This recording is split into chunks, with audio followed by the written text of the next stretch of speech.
Olá, meus queridos, minhas queridas, que bom estarmos aqui novamente para mais uma aula, que seja uma aula relevante para vocês, espero que vocês gostem.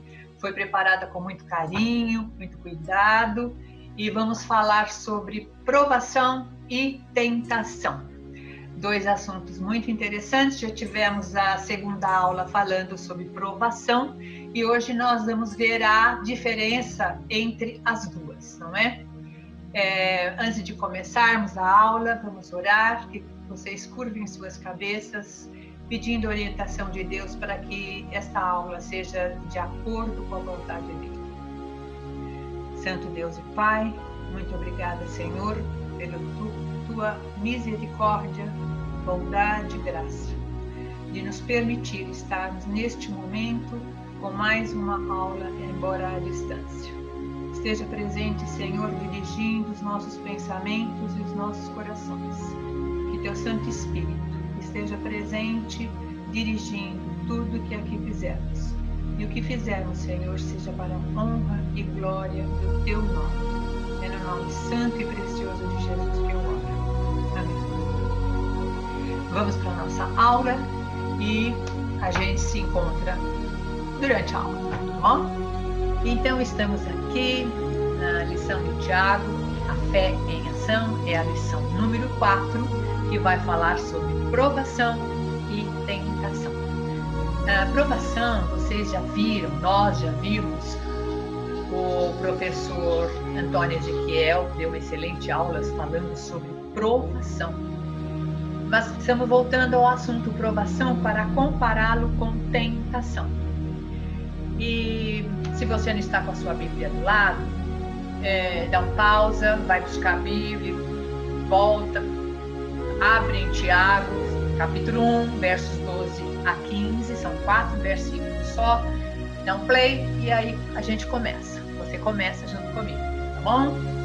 Eu estou impressionada com Tiago, que tem 5 capítulos só, e nós temos 17 lições para estudar em Tiago. São 4 meses, é um quadrimestre estudando sobre Tiago. Quão rico é esse livro de Tiago. Ele traz lições preciosas para a nossa vida cristã. Em 4 versículos, hoje nós vamos falar sobre provação e tentação. Como sempre, tem um alvo da lição, um objetivo. Tudo que a gente vai estudar ou a gente vai fazer, a gente tem que ter um objetivo. A gente caminha para um objetivo. E no final a gente vê se chegou nesse objetivo, não é? Então eu espero que você, aluno, que eu, aluna também aqui, sejamos capazes de compreender a diferença entre provação e tentação.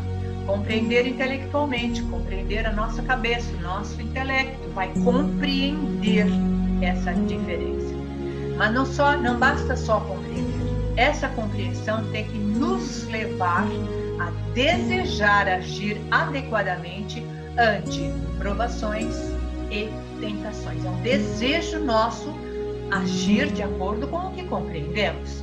E depois lutar contra a tentação e aprender com a provação. Esse é o nosso objetivo da lição de hoje. Provação e tentação. Provação, que seria provação? Já vimos na aula número 2, mas vamos repetir agora. Provação a prova é um processo utilizado por Deus para a disciplina e crescimento espiritual de seus filhos. Deus nos prova porque Ele nos quer melhores. Ele nos quer disciplinados.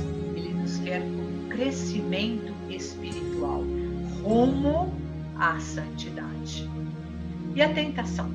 A tentação é uma forma de solicitação para a prática do mal.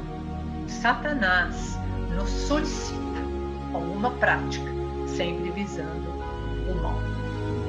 Saber identificar a diferença entre provação e tentação é importante para que possamos saber exatamente a maneira correta de agir ante uma e ante outra.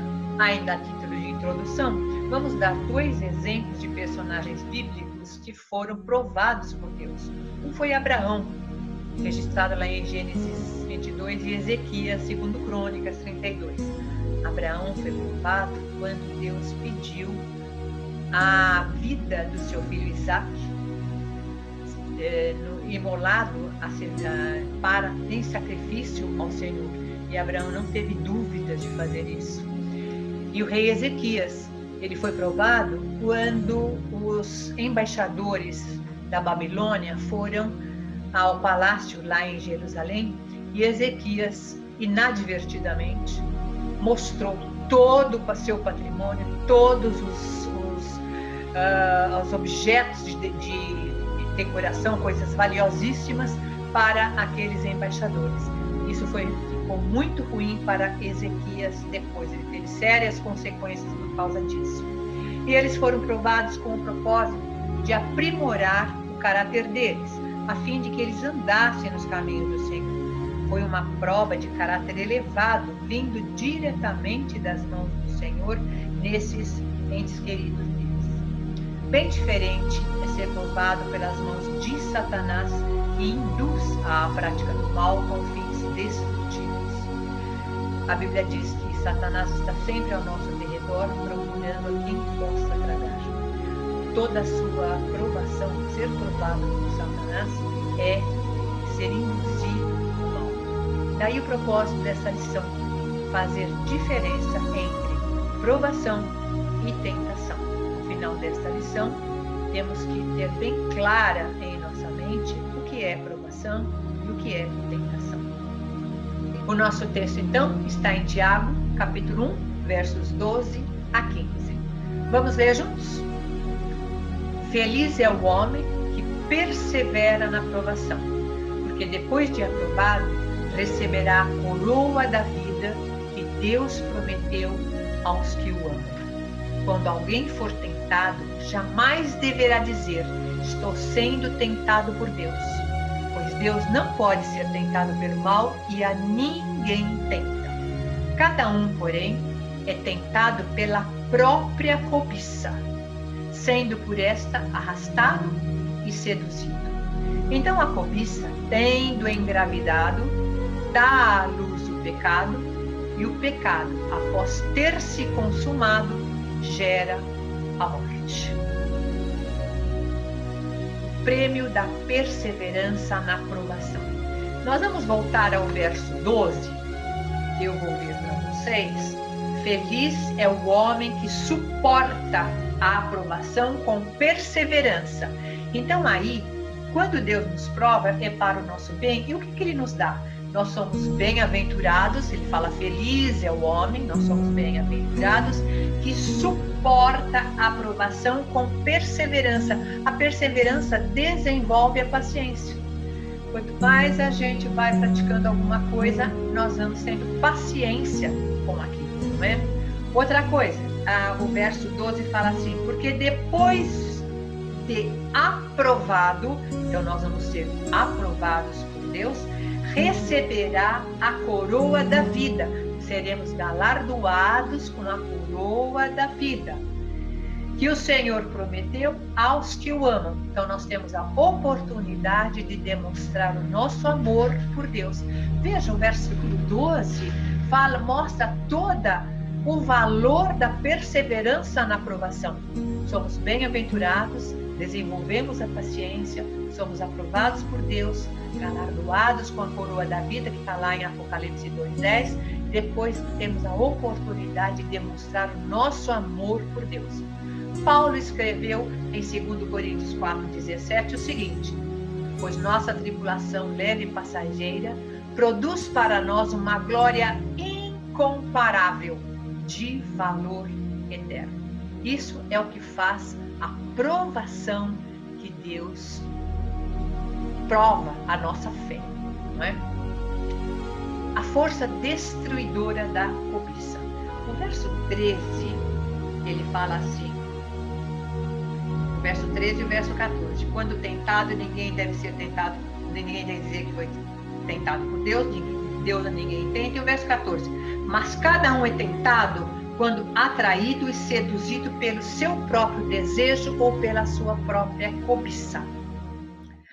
A tentação em si não é pecado. Ser tentado não é pecado. Nós somos tentados a todo instante, né? Por que ela não é pecado? Ela pode ser descartada. Se nós somos tentados, nós vemos a tentação, mas não a assumimos, ela é descartada. Mas se ela for assumida, é a tentação, e eu caio nessa tentação, ela se transforma em pecado e desvio dos padrões que Deus estabeleceu. A cobiça tem o sentido desejo recheado de avidez. O que é avidez? É um desejo ardente, intenso, desmedido por algo ou por alguém.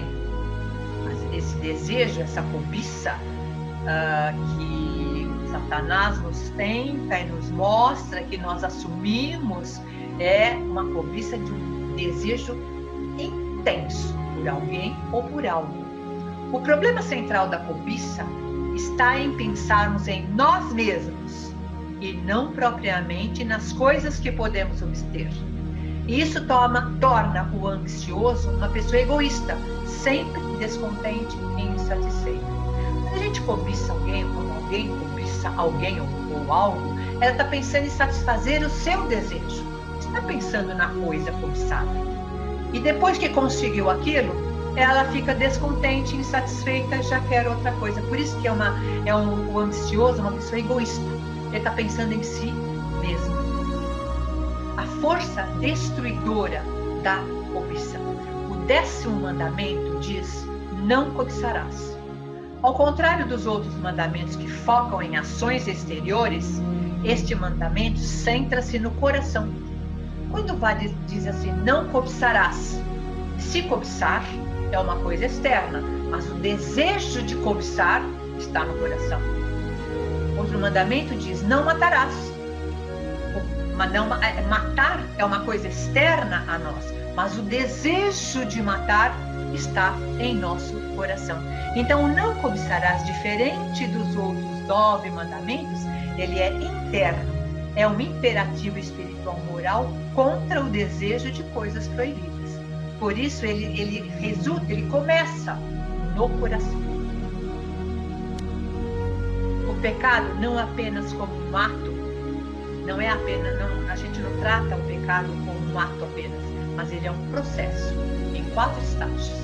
Nós vamos ver os estágios que Tiago mostrou para chegarmos ao pecado. O primeiro estágio é o desejo, ou a cobiça. O pecado começa com a cobiça. Podemos transformar um desejo legítimo em um desejo pecaminoso. Por exemplo, comer é um desejo, é salutar, necessário, mas a gula já é um pecado. Vejam bem? Dormir é um desejo, mas ficar preguiçoso e dormir o dia inteiro já é um pecado. É o desejo que se transformou em pecado. A cobiça é a tentativa de satisfazer um desejo fora da vontade de Deus. Os desejos devem estar sob controle e não no controle. Esse é o primeiro estágio, quando a gente vai chegar no pecado. O primeiro estágio é o desejo, é a cobiça. O segundo estágio é o engano.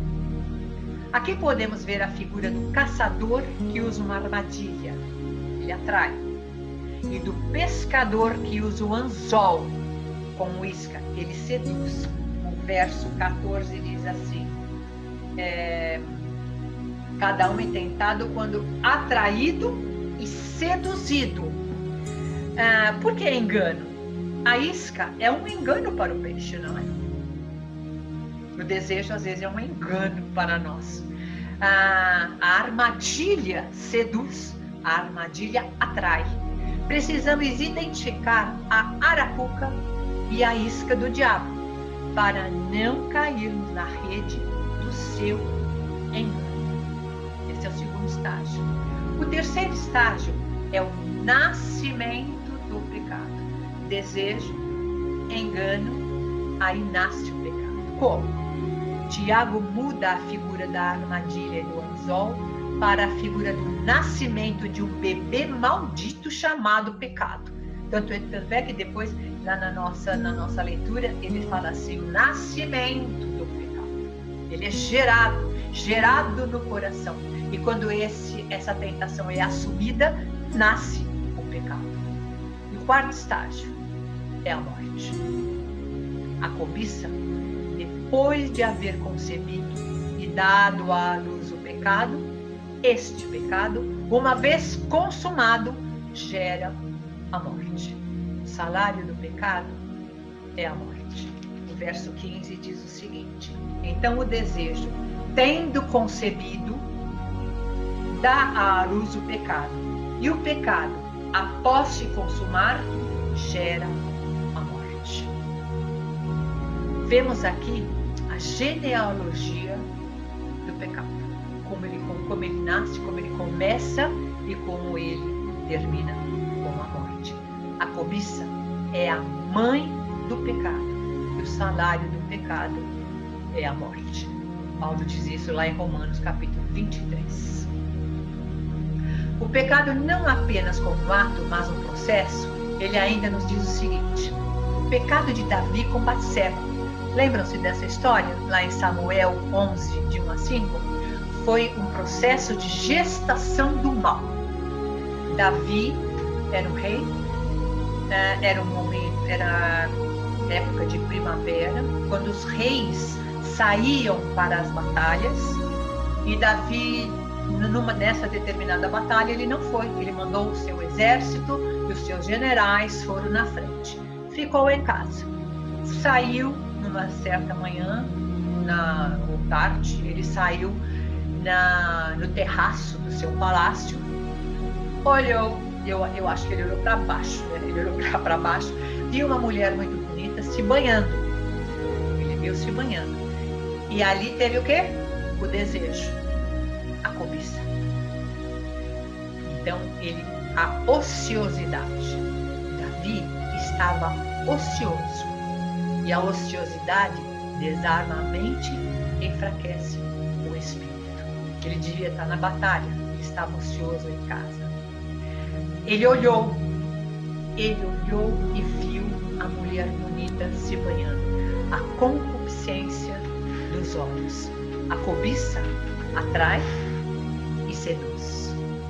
Depois, a concepção da cobiça.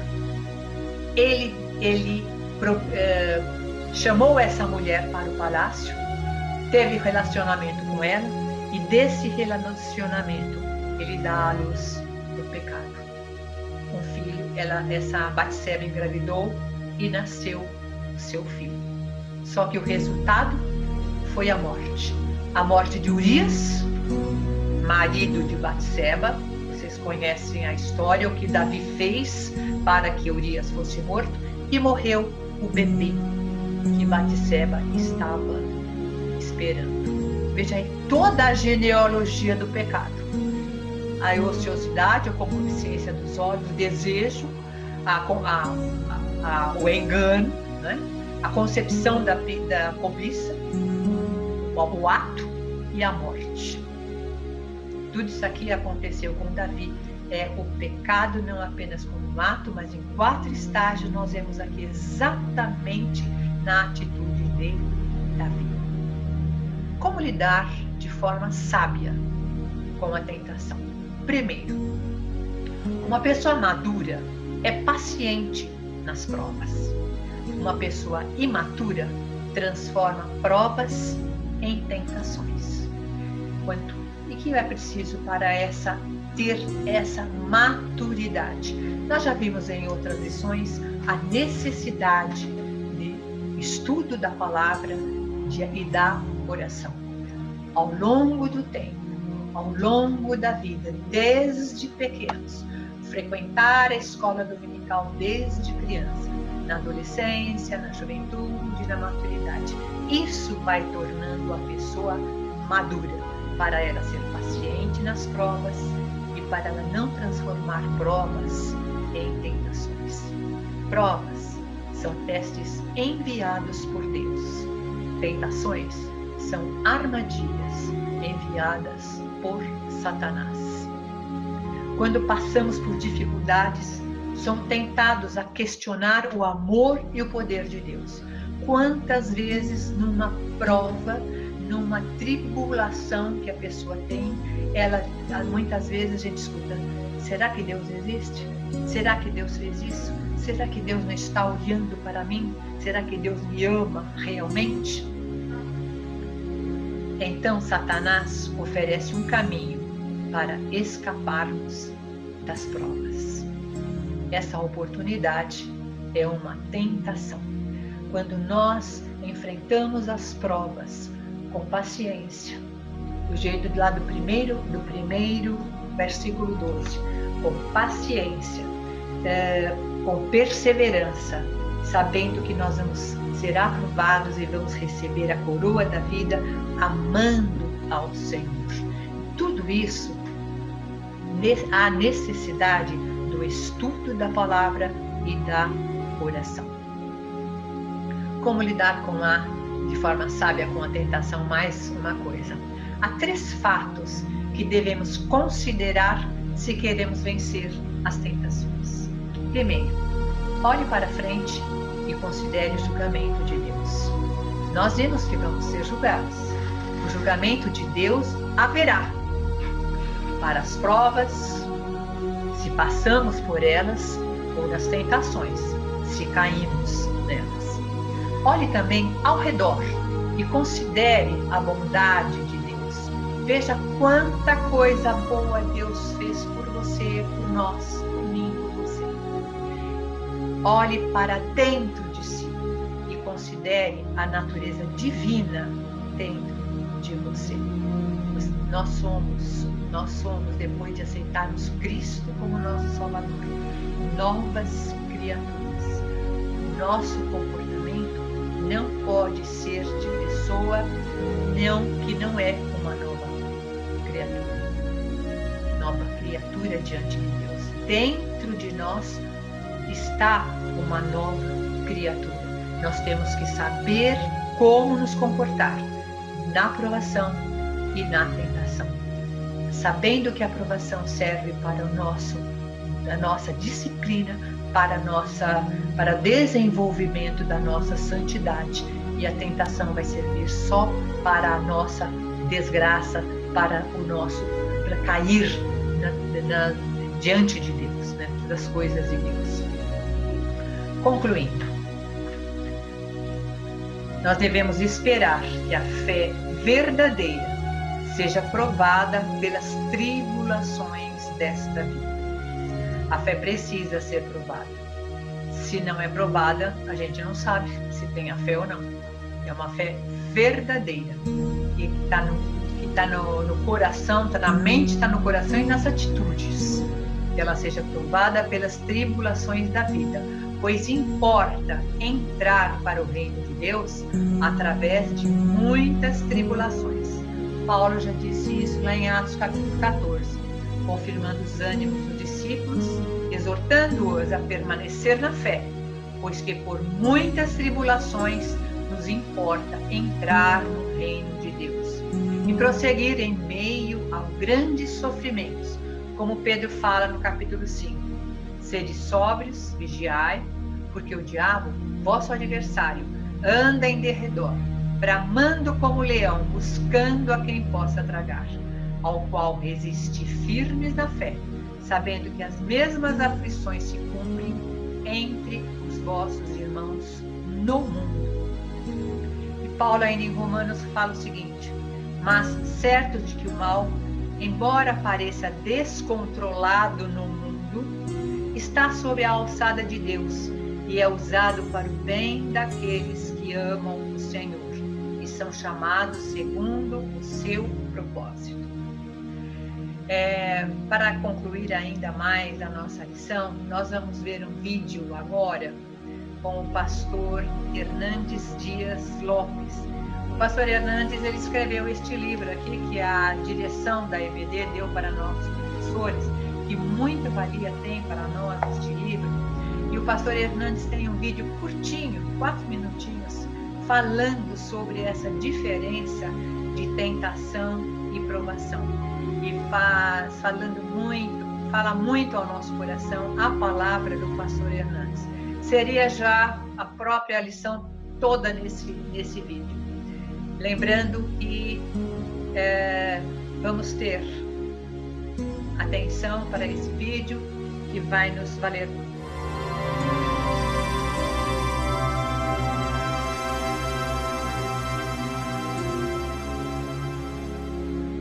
Há muitas pessoas que confundem tentação e provação. Será que esses dois termos são sinônimos? Será que provação e tentação são a mesma coisa? E nós precisamos examinar essas duas terminologias e esclarecer alguns pontos. Primeiro, Deus nos prova, o diabo nos tenta. Deus nos prova para nos fortalecer. O diabo nos tenta para nos enfraquecer. Deus nos prova para tonificar as musculaturas da nossa alma. O diabo nos tenta para nos derrubar e nos destruir. Deus nos prova para nos aperfeiçoar. O diabo nos tenta para nos corromper. Deus nos prova como evidência do seu amor responsável, para nos treinar para os grandes embates da vida. Satanás, o diabo, nos prova para nos levar a uma vida de rebeldia, desobediência, transgressão, queda e morte. Quando Deus nos prova, nós saímos destas provas mais perto de Deus. Quando o diabo nos tenta, ele tem o propósito de nos afastar de Deus. A provação é santa, é boa. A tentação é maligna, é má. A provação vem de Deus, a tentação vem do diabo. A tentação pode vir de dentro de nós, da nossa natureza pecaminosa. A tentação nunca é boa, por isso a Bíblia diz que Deus a ninguém tenta. Mas, por outro lado, nós passamos na caminhada da vida por muitas provações. Diz Tiago, no capítulo 1, versículo 2 da sua carta. E a palavra muitas que aparece lá é a palavra de diversas cores, policromática. Nós temos provações leves, nós temos provações graves, nós temos provações severas, nós temos provações amargas. Mas para cada provação que você enfrenta, Deus lhe dá uma graça suficiente para você enfrentá-la. Deus nunca prova você além das suas forças. Deus não é sádico. Deus não quer ver você sofrendo. Deus não desperdiça sofrimento na vida de seus filhos. Quando Deus prova você, Ele supre você com o poder necessário para você enfrentar essas provações vitoriosamente. E você sairá delas mais puro, mais santo, mais feliz, mais maduro, mais perto de Deus, mais grato a Deus. Que você não se exaspere diante das provações divinas, mas que você fuja das tentações do maligno.